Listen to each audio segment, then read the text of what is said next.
Hello, my name is James Kakuka. Today I will be presenting CONFETTI Amplifying Concolic Guidance for Fuzzers. As we all know, software is at the core of critical electronic systems, and faults within code can lead to disastrous errors and software failures. An example of this is the high-profile Log4j vulnerabilities discovered in 2021 that exposed nearly a third of all web servers in the world to serious security and availability concerns. One of those vulnerabilities from 2021 is in the function shown in the slide here, which is subject to infinite recursion, resulting in a stack overflow. This is a latent vulnerability within Log4j's application logic that standard unit testing did not catch. This illustrates that conventional unit testing is not enough to catch latent bugs before they are released. It behooves developers, therefore, to utilize means of detecting these syntactically valid yet unexpected inputs to programs to catch these latent bugs. The most widely used approach to finding bugs in applications is Greybox fuzzing. Modern Greybox fuzzers, such as AFL and libfuzzer, target native binaries and are very good at finding bugs in syntactic parsers, but not necessarily going beyond the syntactic parsing into the application logic. In the diagram, you can see a depiction of a Greybox fuzzer, such as AFL. The fuzzer chooses a concrete XML file, either from a seed input or from a queue based on coverage instrumentation, and mutates it in some way. In this example, it inserted a character into the original input. This gets caught within the syntactic parser, and the system under test may reject the input or reveal a bug. Parametric fuzzers are the current state of the art when it comes to Greybox fuzzing for bugs in application logic. Parametric fuzzers make use of generator functions, which are used in property-based testing to generate an input according to a developer-specified pre- and post-condition. With a generator program, you have more flexibility to take context and semantic rules into account. Generator programs can be thought of as a series of decisions in the construction of a concrete input, i.e., choosing the number of levels in an XML document, choosing a random tag string from a pre-populated list, etc. These can therefore be encoded as a series of bytes. These encoded decisions as input to a generator function are known as a parametric input. Parametric fuzzers mutate these parametric inputs, and in doing so, abstract the mutations of inputs away from the raw concrete input bytes. This therefore results in syntactically valid, yet unexpected inputs that can expose latent bugs within the application logic. Within a parametric fuzzer, a seed is simply a series of random choices, here shown as a series of bits, starting with the seed value of 0001. These bits are mutated to the value of 0011 and fed to a generator program, which produces a concrete XML input. Here, the mutation to 0011 caused the parametric generator to add the name tag with a value to the concrete XML input. This concrete input is nearly guaranteed to pass syntactic parsing with high probability, as long as the generator program is written to spec, and gets the application logic of the system under test, potentially revealing bugs. CONFETTI is our system that builds upon the current state of the art to amplify Concolic guidance for fuzzers. It generates complex, syntactically valid inputs that also satisfy semantic and contextual constraints of inputs to programs. It is written in Java and scales to real-world programs. The three main components of CONFETTI are, firstly, state-of-the-art parametric fuzzing, secondly, targeted hinting, which is a mechanism for guiding the fuzzer toward placing specific values at specific points within an input based on the result of Whitebox analysis, namely taint tracking and concolic execution. Thirdly, we use a novel concept called global hinting, a new means of guidance that applies specific values obtained dynamically at runtime through concolic execution pseudo-randomly at any point in the input. One major benefit of Greybox fuzzers, whether they be parametric or otherwise, is their speed. CONFETTI is designed in such a way to leverage this speed and not hinder it. The Greybox fuzzer portion of CONFETTI is run in its own process, constantly generating inputs and executing the system under test. The CONFETTI coordinator is a separate process that receives interesting inputs and delegates work to the NAR process, our Whitebox analysis platform. NAR collects constraints and taint flows and sends these back to the Confetti coordinator process. The Confetti coordinator is then able to leverage an SMT solver to find new inputs and/or send new inputs and targeted or global hints back to the Greybox fuzzer. This loop happens at the same time that the Greybox fuzzer is continuously mutating, allowing Confetti to take advantage of the performance of the Greybox fuzzer while utilizing whitebox analysis techniques simultaneously. Now I will walk through a simple example to show how Confetti works in practice by walking through how Confetti would fuzz a simple code snippet using targeted hinting. Targeted hinting is an extremely powerful tool, and when used with Confetti's novel global hinting strategy, results in amplification of fuzzer coverage. I will discuss global hinting following this example. Consider this example shown in the right-hand column of the slide. It is a piece of code that processes XML inputs.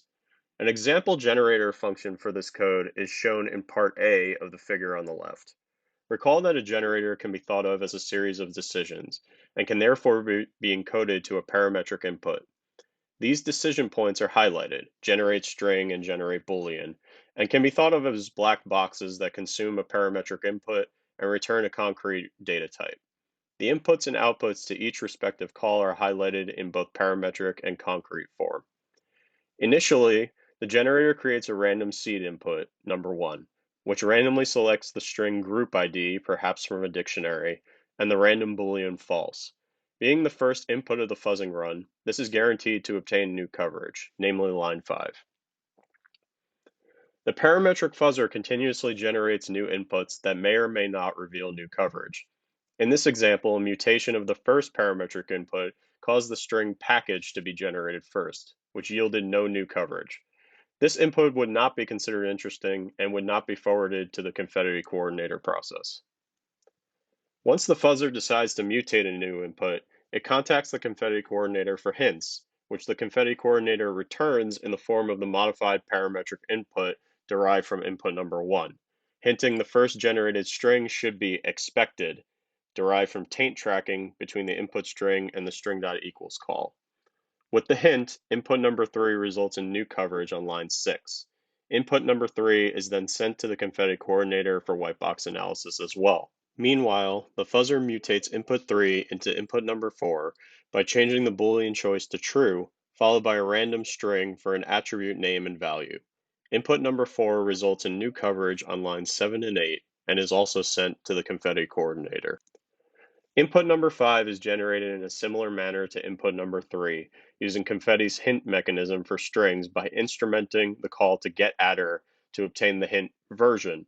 While the parametric fuzzer could create these inputs by chance, it becomes a certainty with Confetti's targeted hinting mechanism.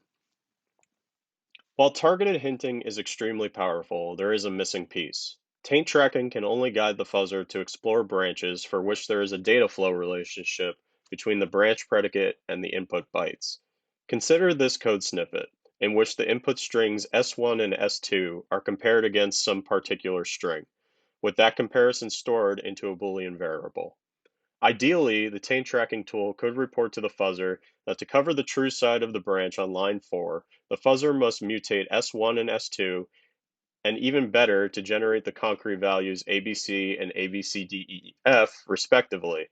However, the taint tracking tool will not report any relationship between the input and the branch on line 4 because V1 is control dependent on S1 but not data dependent, and similarly between S2 and V2.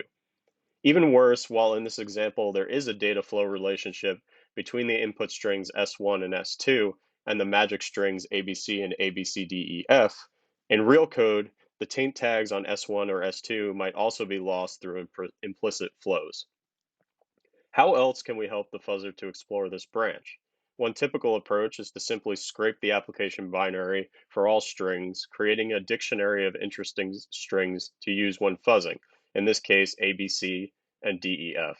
Unfortunately, this trick only works if the magic values are statically defined in the codebase. Values generated dynamically will not be included in the dictionary. In this case, because S2 must be the value ABCDEF, the dictionary will not help the fuzzer explore this branch. The solution to this is global hinting. Global hinting comes from the key insight that although taint tags might be lost for parts of an input, magic values derived for other parts of the input can be retargeted and applied elsewhere. Within parametric generators, we can add a decision of whether or not to use a global hint instead of a dictionary-derived hint. A pseudocode example of this is shown in the slide. Referring back to the example from the previous slide, taint tracking would discover the string ABCDEF, and that would be added to the array of global hints as shown in the diagram. Later, upon generating S2, a decision may be made to use the global hint ABCDEF, and the second branch would be covered. Mutating the bits within a parametric input that control this decision controls where and when global hints are used. We found that global hinting is surprisingly effective. In fact, it is roughly as effective in revealing new coverage as targeted hinting. And most importantly, this strategy reveals different coverage and bugs that could not be reported by using targeted hinting alone. A snapshot of our findings is shown here. In short, Confetti with targeted and global hinting employed was able to find significantly more bugs than the baseline fuzzer and with targeted hinting alone. We implemented Confetti using state-of-the-art parametric fuzzer Zest and used the same suite of benchmark programs. In conducting our evaluation, we also used the same input generators as the original Zest paper. The suite of benchmark programs are as follows: Apache Maven, Apache Ant, which process XML input, Apache bcell, which processes Java class files, and Mozilla Rhino and Google Closure, which process JavaScript source files. Following best practices for fuzzing evaluation, we ran each experiment 20 times over 24 hours, averaging the results. Our evaluation sought to answer the following research questions. How does Confetti compare to the baseline fuzzer in terms of branch coverage? Does Confetti find bugs that the baseline fuzzer cannot? How useful is each of Confetti's hint strategies for discovering new coverage revealing inputs? And can inputs with Confetti's global hints be replaced with statically derived values and yet still yield the same coverage? This figure shows the average of branches covered over time for all fuzz targets. In terms of research question 1, our evaluation concludes that for all fuzzing targets, Confetti's average branch coverage surpassed that of Confetti with only targeted hints, which surpassed that of JQF, Zest. We believe that any graph with major variance is likely due to the additional choices that Confetti introduces into the generators, namely by increasing the size of the global dictionary or by having several hints to choose from at targeted byte positions. Please consult the paper for more discussion about individual fuzzing targets and branch coverage. This slide shows a glimpse of our evaluation of research question 2. Each heat map shown compares the repeatability of bugs found in each test program by JQF Zest, Confetti with only targeted hints, and Confetti with both targeted hints and global hints. Red cells indicate low or no repeatability, and green cells indicate high repeatability. At a glance, we can see that Confetti with targeted hints tends to have greater or equal repeatability of bugs across all target programs. There are some bugs that Confetti with targeted hinting and Zest find quite often, where Confetti with global hinting and targeted hinting does not. We attribute this to Confetti's global hinting strategy sometimes hindering, as in the case of bug C2, detectability, and sometimes paying off, as in the case of bugs C6, C14, and C15 in the detection of new bugs. In answering research question 3, we measure the percentage of generated inputs using each of Confetti's mutation strategies that were saved after applying that mutation. The left side of the table in the slide shows this for the targeted hinting strategies, namely SMT, character, and string, as well as global hinting and purely random mutation. The right side shows the number of saved inputs that employed those strategies. Note that this number includes inputs that are derived from others. For example, if a single SMT hint results in saving an input, and then that input is mutated, and each of the mutated inputs are saved, those saved mutated inputs would also be included in the SMT bucket. Some interesting things to note are that across all applications, SMT and character targeted hinting have a much higher success rate, but are not used nearly as often in saved inputs as targeted string hints and global hints. Additionally, we can see that there is an enormous proportion of saved inputs that contain global hints. This is encouraging evidence that supports our hypothesis that global hints are a useful form of guidance for fuzzers. While the results of research question 3 are promising in determining that Confetti's global hinting strategy is effective for fuzzing, it doesn't answer the question of whether it is a necessity, as a common strategy is to find static values within a code base to fuzz and put them in a dictionary. In order to answer this, we attempt to recreate the coverage achieved by global hints solely with statically derived values scraped from the codebase. For each input, we remove all global hints and attempt to replicate the same coverage by replacing the global hints with random strings from the Fuzzers dictionary. We show the number of those inputs with coverage replicable trivially, that is on the first try, eventually within 1,000 tries, and never within those 1,000 tries.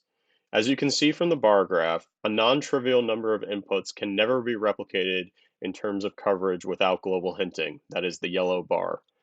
Additionally, surviving inputs in the never column are still roughly comparable to the number of saved targeted hints shown in the research question 3 slide. This is perhaps evidence that global hints are at least as effective of a strategy as targeted hints in revealing new coverage. Our evaluation, all data, and Confetti itself are archived and open source. Additionally, our GitHub repository has a continuous integration workflow to run performance evaluations of pull requests. Part of our goal with our data availability was to leverage software development features that would enable faster, easier running of our experiments and allow others to be able to build upon this workflow to run their own experiments. In summary, Confetti is a Concolic guided fuzzer for JVM software that leverages both targeted hinting and a new global hinting strategy to generate inputs covering more branches and revealing more bugs than the existing state-of-the-art JVM fuzzer. Through our empirical studies, we have identified that Confetti's novel global hinting mechanism yields a significant improvement in coverage and bug finding compared to the state-of-the-art approach of targeted hinting. We hope that our open source release of Confetti and its continuous integration workflow will help to support the growing community of practitioners and researchers engaged in fuzzing JVM-based software.